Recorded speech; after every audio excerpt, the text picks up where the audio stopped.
എന്തെങ്കിലും പദ്ധതിയുണ്ടോ കേന്ദ്ര ഗവൺമെന്റിന്?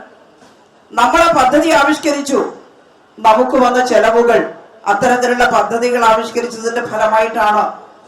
ഇവിടെ 0.7% അതിദരിദ്രരുണ്ടെന്ന് പറഞ്ഞപ്പോ നമ്മുടെ ഗവൺമെന്റിന് ഒരു സ്വസ്ഥതയുണ്ടായില്ല. ആരാണതെന്ന് കണ്ടുപിടിക്കാൻ ബഹുമാനപ്പെട്ട മുഖ്യമന്ത്രിയും മന്ത്രിമാരും എല്ലാം നേതൃത്വം കൊടുത്ത് ഇടപെട്ടു. തദ്ദേശ സ്വയംഭരണ സ്ഥാപനങ്ങളോട് ആരാണ് ആ 0.7%, ആരാണ് ആ 60,000 കുടുംബങ്ങൾ എന്ന് കണ്ടെത്താൻ ആവശ്യപ്പെട്ടു.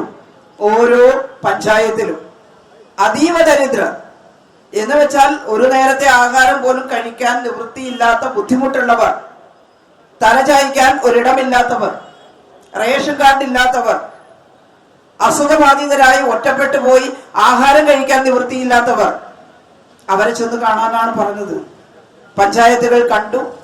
ചില പഞ്ചായത്തിൽ 50 കുടുംബം, ചില പഞ്ചായത്തിൽ 60 കുടുംബം, മലയോര മേഖലയിലൊക്കെ ആണെങ്കിൽ 90 കുടുംബം.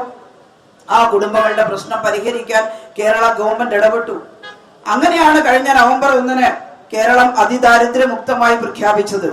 MLA എന്നുള്ള നിലയിൽ എന്റെ മണ്ഡലത്തിലെ പഞ്ചായത്തുകൾ അതിദാരിദ്ര്യമുക്ത പ്രഖ്യാപനം നടത്തുമ്പോൾ എന്നെ കൂടി ക്ഷണിച്ചിരുന്നു. ഈ പറയുന്ന കുടുംബങ്ങളെ വിളിച്ചു വരുത്തി ഇരുത്തിയിട്ടാണ് ആ പ്രഖ്യാപനം നടത്തിയത്. അവരാണ് സാക്ഷ്യപത്രം. അവർ പറഞ്ഞു, ഞങ്ങൾക്ക് കാർഡ് ഉണ്ടായിരുന്നില്ല, വളരെ പാവപ്പെട്ട കുടുംബങ്ങളാണ്, ചില സാങ്കേതിക തടസ്സങ്ങളാണ്, അവർക്ക് റേഷൻ കാർഡ് കിട്ടി.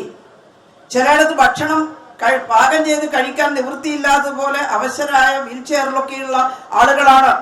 അവർ പറഞ്ഞു, കുടുംബശ്രീയും മറ്റും ചുമതലപ്പെടുത്തിക്കൊണ്ട് ഞങ്ങൾക്ക് ആഹാരം കിട്ടുന്നു ഇപ്പോ. അങ്ങനെയാണ് അതിദാരിദ്ര്യമുക്തമായി പ്രഖ്യാപിച്ചത്. പക്ഷേ UDF-കാർ, BJP-കാർ അതിനെയെല്ലാം കണ്ടത് ഏത് കണ്ണിലൂടെയാണ്? നമ്മുടെ പ്രതിപക്ഷം പറഞ്ഞു, എന്നാ ഇനി PAY കാർഡിന്റെ അരി വേണ്ടല്ലോ എന്നാണ്. എന്തൊരു വർത്തമാനമാണത്!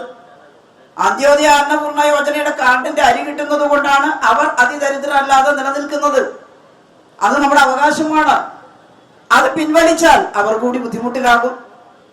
കേരളത്തിൽ ഇടതുപക്ഷ ജനാധിപത്യ മുന്നണി ഗവൺമെന്റ് പറഞ്ഞു, അതിദാരിദ്ര്യമേ പരിഹരിച്ചു കഴിഞ്ഞിട്ടുള്ളൂ, കേവല ദാരിദ്ര്യം കൂടി പരിഹരിക്കലാണ് ഗവൺമെന്റിന്റെ അടുത്ത ലക്ഷ്യമെന്ന് ഇങ്ങനെ പ്രഖ്യാപിക്കാൻ കഴിയുന്ന എത്ര സംസ്ഥാന ഗവൺമെന്റുകളുണ്ട് കേരളത്തിൽ? നാം വ്യത്യസ്തരായിരിക്കുന്നത് നമുക്ക് കിട്ടുന്ന പണം ഈ നാട്ടിലെ സാധാരണക്കാർക്ക് വേണ്ടി സമർത്ഥമായിട്ട് വിനിയോഗിച്ചു എന്നതിലാണ്. കോവിഡ് കാലത്ത് ലോകമാകെ പെടഞ്ഞപ്പോ ഇവിടെ എങ്ങനെയാ നമ്മൾ രക്ഷപ്പെട്ടത്? 20,000 കോടി രൂപയുടെ പാക്കേജ്. ഞാൻ മനസ്സിലാക്കിയെടുത്തോളം ലോകത്തെവിടെയും കോവിഡിന് സൗജന്യ ചികിത്സ ഒരു ഗവൺമെന്റ് പ്രഖ്യാപിച്ചിട്ടില്ല. കേരളത്തിൽ 2020 മുഴുവൻ സൗജന്യ ചികിത്സയായിരുന്നു. ഗവൺമെന്റ് ഹോസ്പിറ്റലിൽ സ്ഥലം തികയില്ലെങ്കിൽ പ്രൈവറ്റ് ഹോസ്പിറ്റലിൽ സ്ഥലം കാണണം. കോവിഡ് വന്ന ഉടനെ കേരളത്തിന്റെ മുഖ്യമന്ത്രി പ്രൈവറ്റ് ഹോസ്പിറ്റലിന്റെ മാനേജർമാരെ വിളിച്ചു. അവരോട് പറഞ്ഞു, നിങ്ങൾ സ്ഥലം കണ്ടെത്തണം, ആളുകളെ അഡ്മിറ്റ് ചെയ്യാൻ. അവരത് കേട്ടു. അതുകൊണ്ടാണ് കോവിഡ് രോഗികൾ ആശുപത്രിയിൽ അഡ്മിറ്റ് ആകാതെ തെരുവിൽ കിടക്കുന്ന അവസ്ഥ കേരളത്തിൽ ഇല്ലാതിരുന്നത്. ഡൽഹിയിൽ ഓക്സിജൻ സിലിണ്ടർ വില കൊടുത്ത് മേടിച്ച് സ്കൂട്ടറിലോ ഓട്ടോറിക്ഷയിലോ വെച്ച് അതൊന്ന് ഘടിപ്പിച്ചു തരാൻ വേണ്ടി ആശുപത്രികൾ തേടി പായുന്ന ഹതാശരായ മനുഷ്യരുടെ ചിത്രം വന്നു. ഒരാശുപത്രിയിൽ അത് ഘടിപ്പിച്ചു കൊടുക്കണമെങ്കിൽ 50,000 മുതൽ 1 ലക്ഷം രൂപ വരെ കൊടുക്കണം. അതായിരുന്നു ഇവിടുത്തെ സ്ഥിതി. ഇവിടുത്തെ ഗവൺമെന്റ് അതീവ ശ്രദ്ധയോടെ ഇടപെട്ടു. ആ സമയത്ത് ഒരു തവണ മഹാരാഷ്ട്രയിലെ രാജേഷ് തോപ്പെ അവിടുത്തെ ആരോഗ്യമന്ത്രി എന്നോട് ചോദിച്ചു, ഈ പ്രൈവറ്റിനെ നിങ്ങൾ എങ്ങനെയാണ് സഹകരിപ്പിക്കുന്നത്? ഞാൻ പറഞ്ഞു, ഇതിന്റെ തുടക്കത്തിൽ തന്നെ മുഖ്യമന്ത്രി പ്രൈവറ്റ് മാനേജ്മെന്റിന്റെ യോഗം വിളിച്ചിരുന്നു. അവരോട് കർശനമായിട്ട് പറഞ്ഞു, നിങ്ങളുടെ ആസ്പത്രിയിൽ ഇത്ര ബെഡ് തരണം എന്ന്. അത് അവരനുസരിച്ചു. നിങ്ങളും അങ്ങനെ ഒരു യോഗം വിളിച്ചു നോക്കൂ എന്ന് പറഞ്ഞു. കേരളത്തിന്റെ പ്ലാനിംഗ് ആണ് കേരളത്തിന്റെ വിജയം. ഞാൻ ചുരുക്കുകയാണ്.